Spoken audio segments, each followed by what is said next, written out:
সেই সব তৃণমূল নেতারা যারা এখন নিখোঁজ, যারা কিছু পলাতক, হয়তো ভাবছেন শঙ্কর দলের সাথে এইরকম ব্যবহার করাটা ঠিক হয়।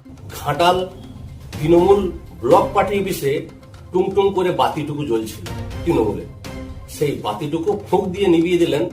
আপনারা দেখছেন বাংলার আওয়াজ। ঘাটালের শঙ্কর দলই খেললো এমন খেলা, তৃণমূলের ব্লক পার্টি অফিসে পড়লো এবার তালা।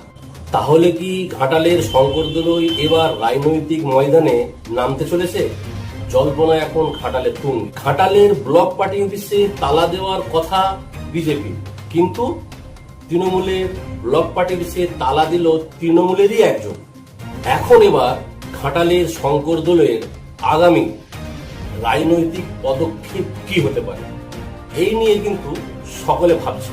ঘাটালে এখন চারিদিকে একটাই জল্পনা, তাহলে কি ঘাটালের শঙ্কর দলই বিজেপির শীতল কপাটকে ধরে রাজ্য কমিটির সাথে আলোচনা করছেন, নাকি ঘাটালের শঙ্কর দলই কংগ্রেসের রাজ্য স্তরে আলোচনা করছেন?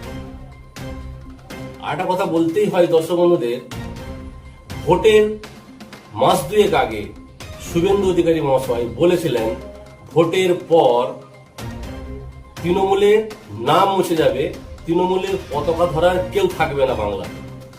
আর সত্যি সেটাই হয়েছে। তাহলে তো ওটা প্রশ্নই উঠেনি আর যে ঘাটালের শঙ্কর দলই তৃণমূলের রাজ্য স্তরে যোগাযোগ করবে। এখন প্রশ্ন হলো শঙ্কর দলই কি করবে, এটা নিয়ে কিন্তু রাজনৈতিক মহলে জল্পনা তুঙ্গে, আর এটা হওয়া স্বাভাবিক। দর্শক বন্ধুদের আরেকটা কথা মনে করে দিই, ভোটের আগে থেকে শঙ্কর দলইকে যেভাবে ঘাটাল তৃণমূল কংগ্রেসের নেতারা অপমান করেছে, এটা সকলেরই জানা। সকলে নিশ্চয়ই সেই জিনিসটা দেখেছেন, তাও শঙ্কর দলের সাথেই এটা হয়েছে, অপমান করেছে বিভিন্নভাবে। আজকে ঘাটালের সেই সব তৃণমূল নেতারা হয়তো ভাবছেন, যারা এখন নিখোঁজ, যারা কিছু পলাতক, সেই সব তৃণমূল নেতারা এখন ভাবছেন যে আমাদের শঙ্কর দলের সাথে এইরকম ব্যবহার করাটা ঠিক হয়নি। এটা হয়তো ভাবছেন, হতে পারে।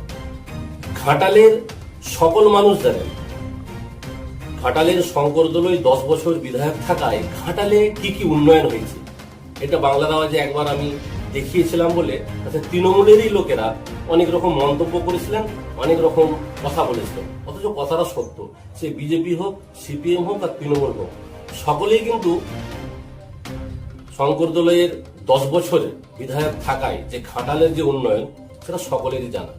আর সেই উন্নয়নের সাথে তখন এখন যারা বিজেপি আছেন, বিজেপি হয়েছেন, তারাও কিন্তু সেই উন্নয়নের সাথী ছিলেন, শঙ্কর দলের সাথে ছিলেন। পরে অনেকে বিজেপি এসেছেন, এটা কিন্তু অস্বীকার করার জায়গা নাই।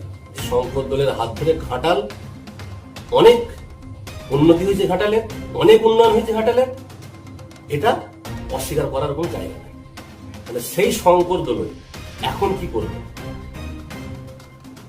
এটা কিন্তু চারিদিকে জল্পনা চলছে। উনি কিন্তু জল মাপছেন, চুপচাপ বসে আছেন।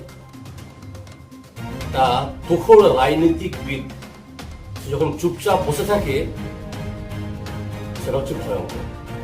তবে এবারে আস্তে আস্তে হয়তো উনি পাত্তা খুলবেন এবং আগামী দিনে কি করবেন, কোন দিকে যাবেন, এই বিষয়টাই কিন্তু এখন চর্চার বিষয়।